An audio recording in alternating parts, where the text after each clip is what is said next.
Hello, everybody, and welcome to this new session of Office Hours with our Ben Wiggins. This is Fabio, leader and mentor in TFG, author advisor, and for now, failed founder.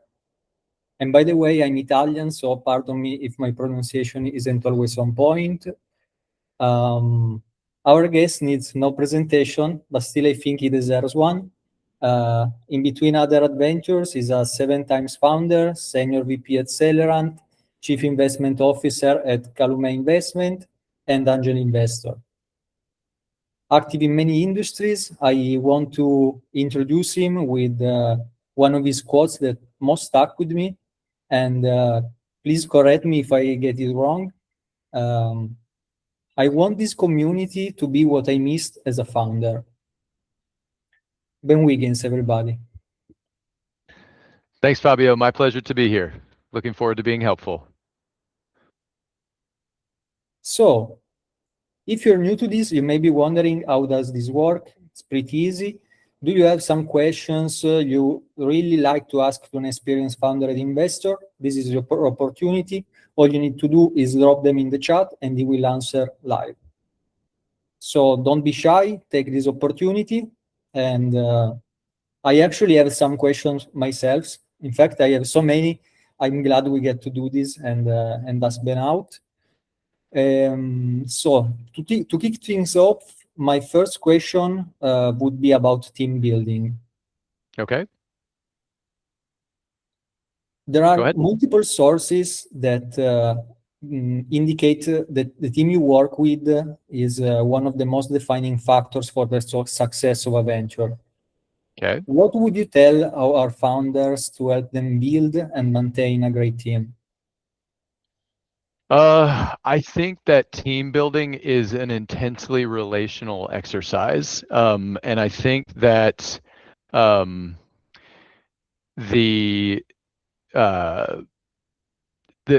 main thing is is developing the relationships from a personal perspective. I think that one of the best books on professional relationship building is Never Eat Alone by Keith Ferrazzi. And by the way, I eat alone all the time. I break this rule regularly.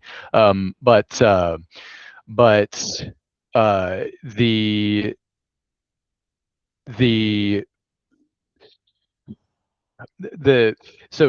think of people as ends in and of themselves. A lot of founders, and I think business owners and so forth, they think of a person as a means to an end. I need this thing. I need this job done. I need this connection. I need this sale. I need this, this investment. And so they look at the personal relationship as a means to that end. The way that I like to think about it is the person is important in and of themselves. And I also look for other people who are looking at me the same way. And that's particularly important now that I'm writing checks. And a lot of people are coming to me saying, I just want the check. I don't want anything else from you. I just want the money. To which I say, respectfully, please feel free to go kick rocks. I want to be working with founders who are relationship builders, and that often has to happen in a pretty particular way. I can't make it, I get asked every day, sometimes dozens of times a day, for just 15 minutes. Will you just make 15 minutes? To which the answer is usually no. Like, I can do that. If it was just one person asking, of course I would do that. But when it's 100 people asking or 1,000 people asking, I can't do it. I can't make that time, and I'm not going to parse between this person is inherently more valuable than that person. Once they've proven that they are a team player and that they are able to quickly find ways to add value, without me having to tell them, here is how to apply structure to the thing that doesn't exist yet. I look for people who can take things 0 to 1, who can say, here is the chaos. I can apply structure to this part of the chaos. Business is about taking the unknown and making it known.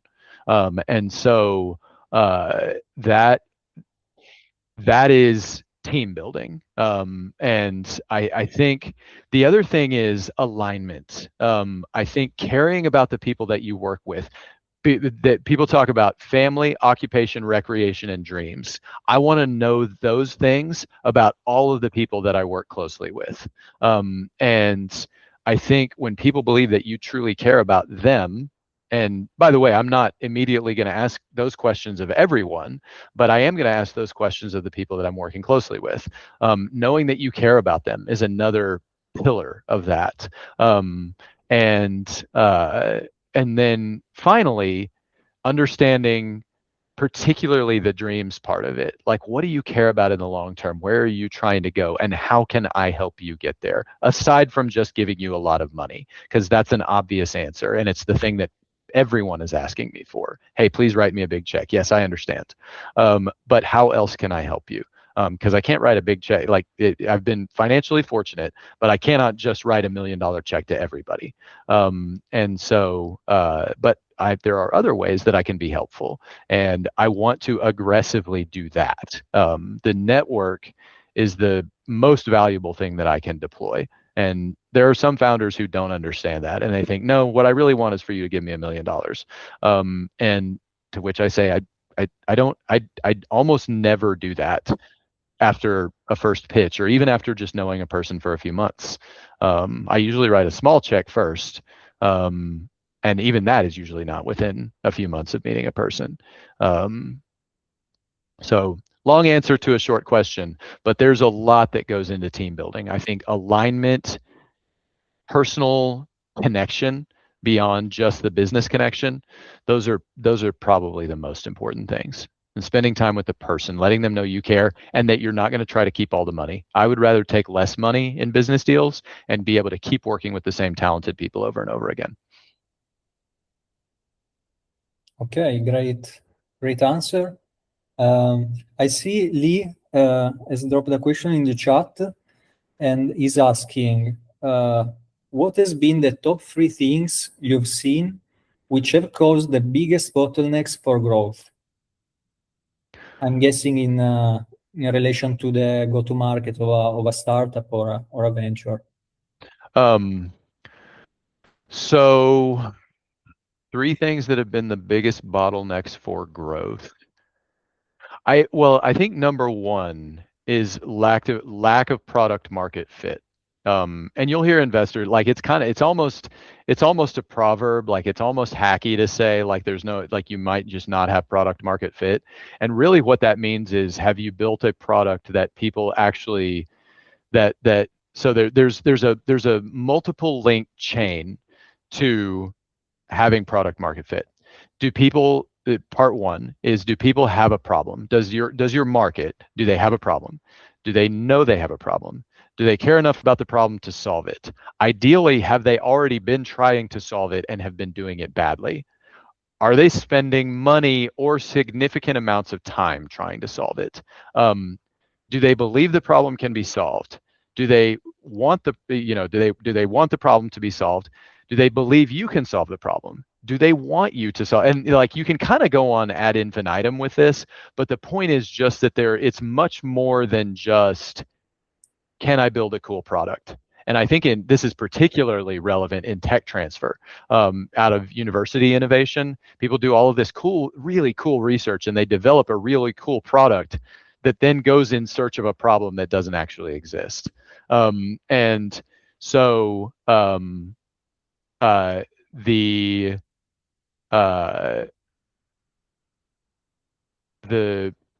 deal is that, so I would say that's one, is just, there actually is not demand for a particular thing, or it's kind of approaching the wrong market, which means that market doesn't have demand for it.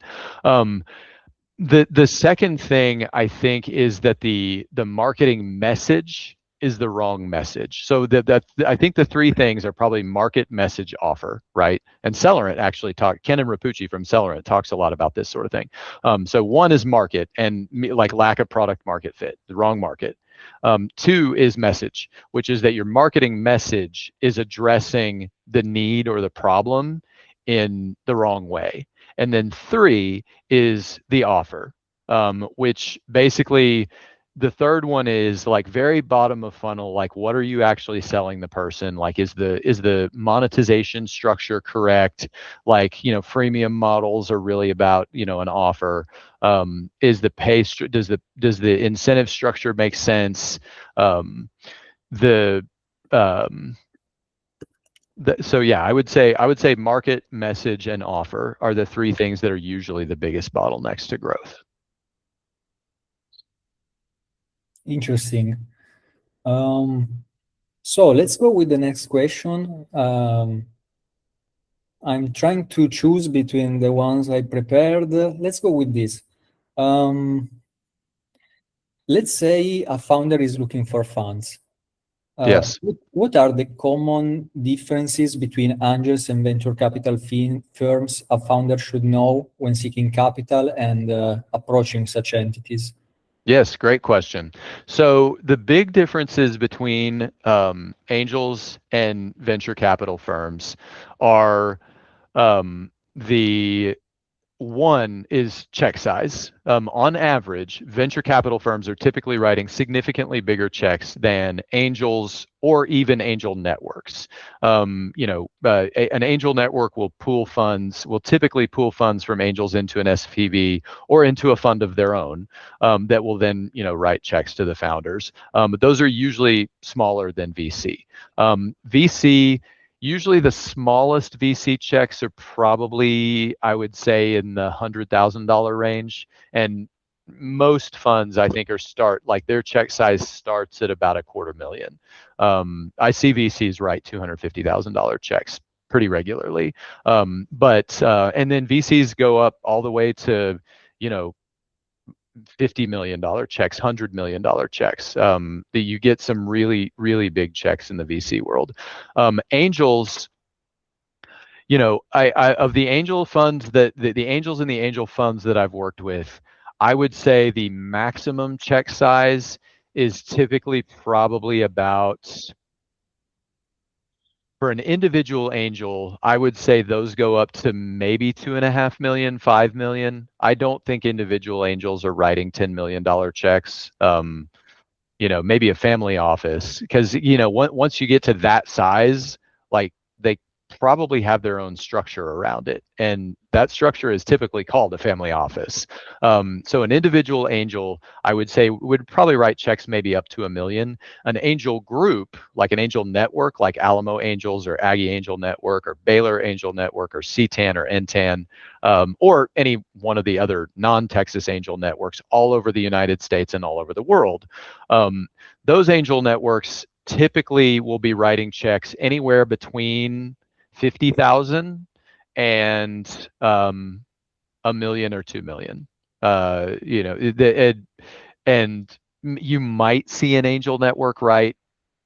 I've never seen an angel network write a $5 million check. I'm not saying it's never happened. I'm sure it has happened. But typically that starts to venture more into VC territory. So check size is one thing.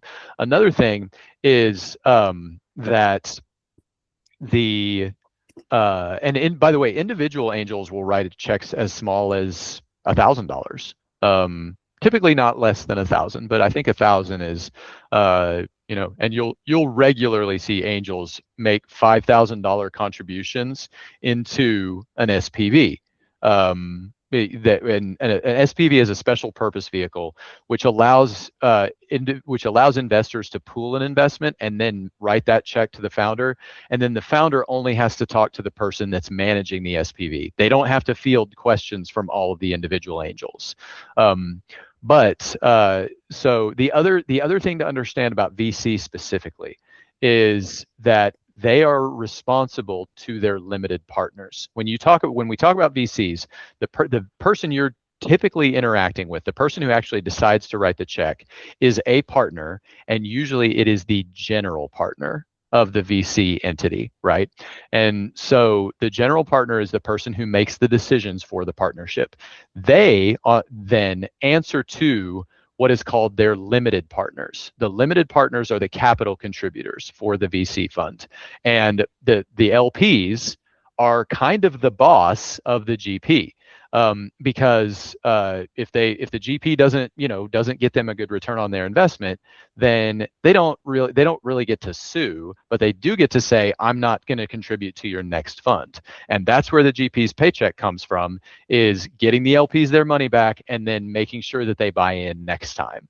And the GP, the partnership structure will typically get what's called a carry on the investment return as well. Usually standard fee structure for a VC is they charge a 2% expense ratio. So if it's a $10 million fund, the partnership gets $200,000 to spend on salaries. If it's a $100 million fund, they get $2 million to spend on salaries. And then they also get a 20% carry on the return, which is usually applied after the investor pool have gotten their money back. So, for example, $10 million fund, right, is they invest that $10 million until the $10 million has come back into the pot.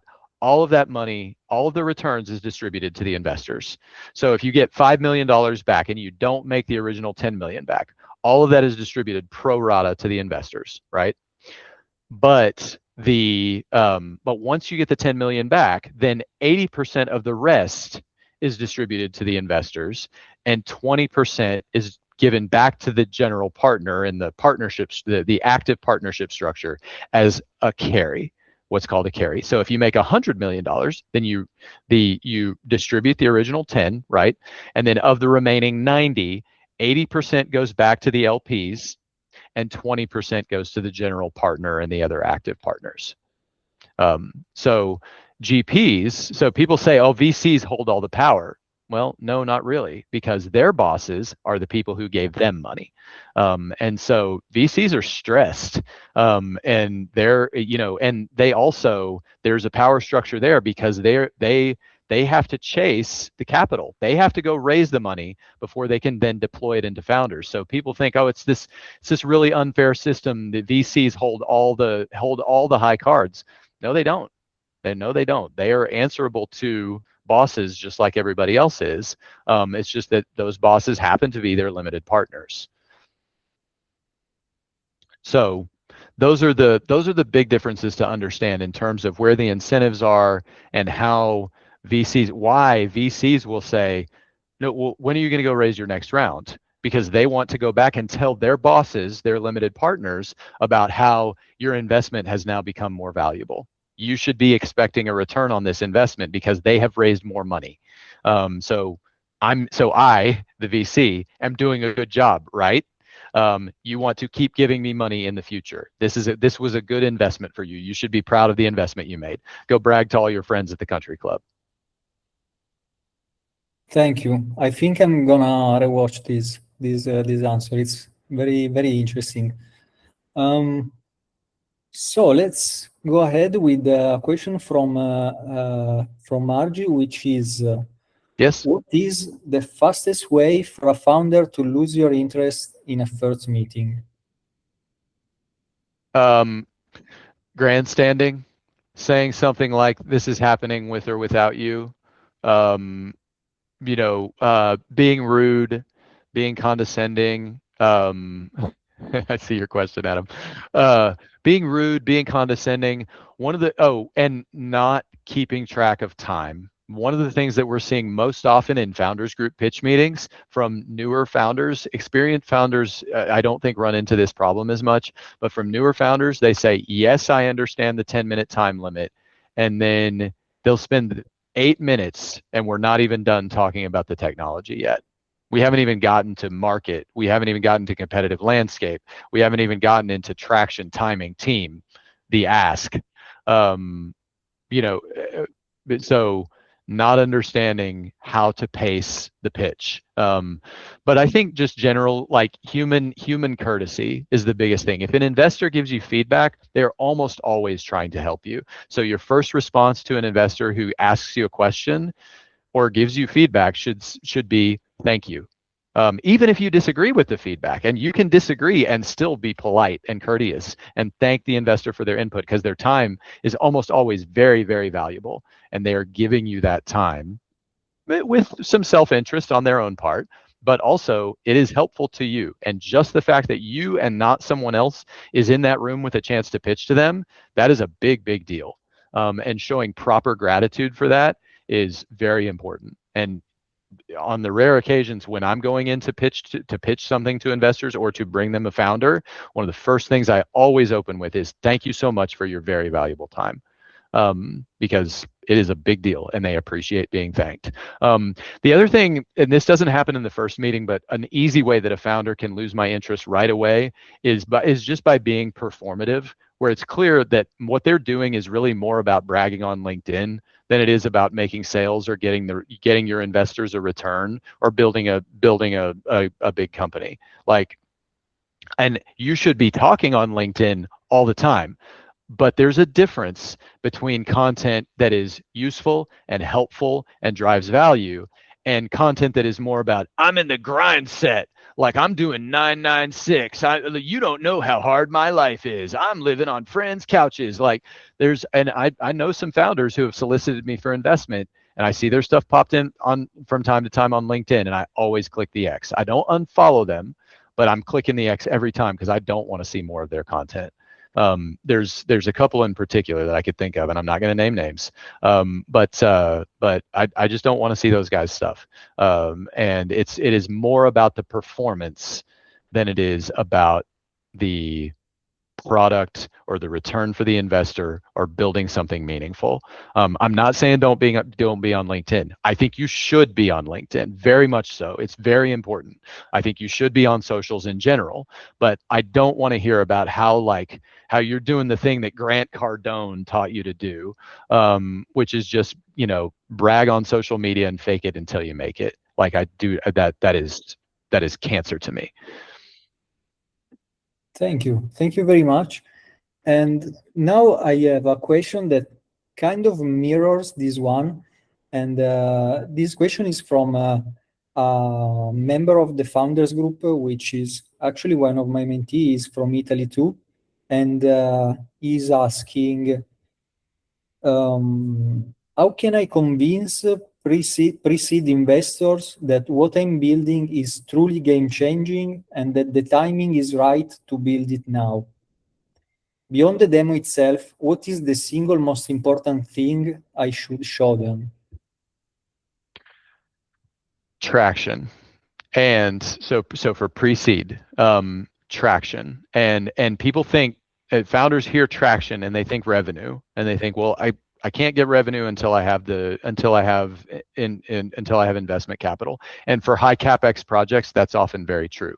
But what you can do is there's all other types of traction. And I put together a whole presentation on this, on both the revenue types of traction. MRR is obviously the most valuable, dollar for dollar. But there are other kinds of traction that are also, and I'm pulling up a link to the presentation now, and I will drop that into the chat. And so the founders often think, well, I can't get the revenue until I have the investment dollars, and I can't get the investment dollars until I have the revenue. I'm just stuck. That is not true.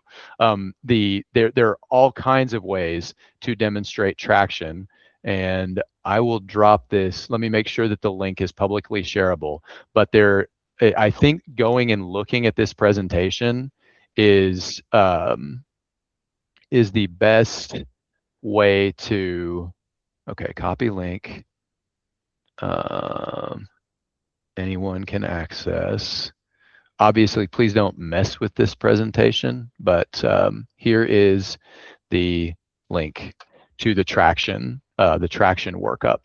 And there are all kinds of ways that you can get traction and demonstrate to investors. I see that Adam Reinhart is on this call, and Adam, I got to praise you in front of everybody here for you are the definition of a founder who continues making progress, the definition of a founder who doesn't need to be saved, the definition of a founder who demonstrates value over and over and over and over again. And some of that is the revenue.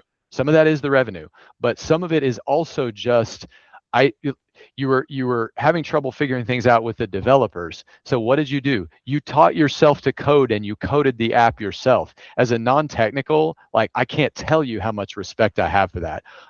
There's you have solved so many problems. There was an investment that was delayed, and you and I know who we're talking about. But and you refused to let that stop you. You found a way around. You found a side door. You found a window, and you got into the market. You insisted on finding different ways to generate revenue, but also to generate buzz, to generate excitement around the product, to demonstrate to the investors that this is something worth looking at beyond just the revenue numbers. And it's very easy to say that. It is so much harder to do it. And I would say anyone who's trying to figure out the traction game, and how do I assemble traction before I have the CapEx that I need to really build my product right, talk to Adam Reinhart. That dude is a master at traction, revenue and non-revenue. So see that guy. Thank you very much. And for anybody watching, Adam Reinhardt is in our community. Please do bother him. So the next question is a two-part question from Patrick. Okay. That is asking, what does your due diligence process typically look like when evaluating a startup? Mm-hmm. And have you ever invested in a company or startup despite having limited information? Maybe the founder was very smooth talking about his startup and you were like, take my money. I've had a couple of take my money experiences, but they've mostly been, so I'm pretty different from most investors in that I will freely admit I'm not very good at due diligence, which is probably a strange thing for an investor to say. So most investors, the way that they look at an investment is they gather the information, they get the deck, maybe they see the pitch, and then they go into their their cave or whatever, and they noodle through the pro forma, or if they're an engineer, they noodle through the tech, or if they're a marketing person, they noodle through the go-to-market plan. It's usually something that comes out of their prior expertise, how they originally made their money. The way that I originally made my money after failing many times as a founder was I realized I am not a good product builder. I am not a good operator. I'm pretty good at sales. I'm good at recruiting. I'm good at community building. I'm good at network. I'm good at alignment, all the stuff we were talking about earlier. I'm great at team building. And I just did that. Well, what that means though is I can't go into my cave and sort through whether this is a good investment for me or not. What I do is I can look at an investment and know that it meets a certain bar. Is this venture, is this investable? Is this venture backable in the United States? Is it venture backable in the United States? And that's a much higher bar for stuff that is outside the United States. It's a little easier in Canada, maybe a little easier in Europe, and other parts of the world. There are significant challenges there. And we can talk more about that. But then, is it venture backable? And if it is, what I will do is syndicate it quickly and give it to other investors and say, hey, take a look at this. What do you think? And then I piggyback off of their due diligence. So Patrick, I know this relates to our situation, and I'll answer the second part of the question in a second. But one thing that we should look at is some of the other individual investors I know is looking at some of them who might be willing to team up to write a combo check to see if we can get you some progress. And it would be something that's small enough that some of those guys would just be willing to take a flyer and write it off. I do think there would need to be some relationship building there, at least a little bit. But that's one way that we could make progress on some of the obstacles you and I have been talking about. The other thing is kind of the take my money situation. That's normally more when mostly for me, the take my money situation has been I see something at an angel network, so I know it already has broad approval among the bigger investment community. And I wouldn't call it FOMO. It's not FOMO because I just don't care about FOMO. Like if it's not this one, it's going to be another one. But like, there's going to be another one that walks in the door tomorrow. Like, I know that some investors, like, they really get into the FOMO of it, and they're like, oh, I don't want to miss out on this one. That doesn't happen for me. Like, I'm not. I don't see myself as emotional in that way. I could be wrong, but I don't see myself as emotional in that way. However, when there is significant upside and the community of investors around me is collectively deciding, yeah, we think this is a really good horse to be on, then sometimes I will take a flyer, especially with a smaller check, and just get in to see. All right, is there some money to be made here? So I would call it the positive version of FOMO. Where to me it feels more like. I don't know what initials I would put on it, but I would say excitement for capturing value. And I don't have to have a great due diligence process for that. I can just benefit from all the other smart investors around me. And so far, I've generally been right in those situations. Haven't had a huge exit yet, but have done well with a couple of companies. So. I got time for probably one more question, and then I need to step away. Thank you. All these are great questions. Appreciate these. Okay, let's go with the last one, which is so we are in a period in which AI is super hyped, right? Yes, yes. And like founders, investors, CEOs, even politicians started to taking an interest into it. Um, my question would be like, since history teaches us that often the best plays are not made choosing what's trending, what's mainstream right now. I'm curious to know what industry or technology other than AI are you following for the next 5 to 10 years, and Quantum. maybe considering investing in it or Quantum compute is the one I'm paying attention to, and it's really hard to know if that's gonna there's a pretty high variance of outcomes for quantum compute. I don't understand it very well yet, and I think that it will certainly grow over the next 10 to 15 years to maybe 20. Is it going to be the next AI? Hard to say. I think it's probably the best candidate right now. But what is going to be the next kind of groundbreaking technology? I think the best horse right now is quantum compute. And I look at stuff there pretty regularly. But I don't have a second candidate. Like, quantum compute is my favorite. But having said that, what's more like the most likely outcome is that it's something that none of us are discussing yet. Or something that's really none of us have thought of as a big deal yet, that will then all of a sudden become a huge deal because the technology, makes a leap, and all of a sudden we're all using it, just like we're all using Claude or ChatGPT or um, Perplexity or whatever your LLM of choice is. Now, that was a pretty quick one, so I've got time for one more quick one, Fabio, if you want. let's see. I actually have a comment on this one. Like, I've researched a little bit quantum computing, Mm-hmm. and I think that's with the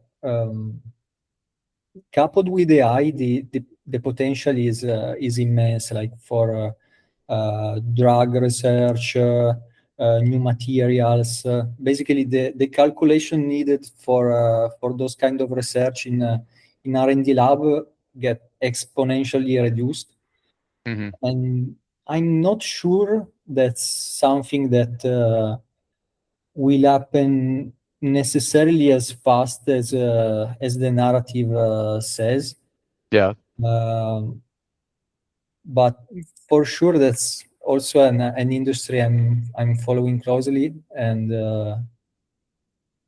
I guess we'll see. Yeah. Yeah. We'll see. I've got time for one quick one, and then I do have to step away. And thank you, everyone, for your great questions. This is always very edifying for me. Okay, let's see if we have one more question from the audience. I don't think so. So let's go with this. Some time ago, Sam Altman said that AI would allow for explosive growth for solo founders. Do you agree with him? What's your view on this? Being you a great professional in terms of team building and more leaning on that kind of venture. So I do think that it is a breakthrough for solo founders. I do think that it is worth. So used to be that the bottleneck on software in particular, but many things that were software enabled or whatever would be code, right? And now that's much less true. So in that way, yes, it is I think it is. I think he was absolutely correct in that it is a huge breakthrough for solo founders. However, going back to Lee's question, what then becomes the bottleneck? Product market fit, market, message, offer, right? Are we building, we built this amazing product. Well, is it actually something anybody wants? And so learning, I think the next tool that founders really need to get in their belts, and I'm planning to write a book on this at some point, is customer discovery. And there's only one good book out there on customer discovery. It's called The Mom Test. It's written by Rob Fitzpatrick. And so I think that it is a wonderful book, but even still not a full treatment of customer discovery, because it doesn't really do as much work on getting into budgets and like making sure that the user is also can influence the buying decision. Because if that stuff is bifurcated, you have a significant problem. But so I think that we fall in love sometimes now, especially with let's build the product. We haven't been able to build the product. Now we can build the product. Let's do quickly the thing that used to take us months or years. Well, okay, great. Now you've got a great product, but is it a product that people actually will pay money for and that organizations will pay money for? We don't always have good answers to that. And so I think combining the power of AI with new progress on customer discovery and sort of the saturation of that knowledge on how you get information from people, and don't go ask them, hey, is this something you would buy? Because they will lie to you. And even if they're not lying to you, they don't know if they will buy it. They can't know if they will buy it. We are very bad as humans about knowing what we will spend money on in the future, myself included.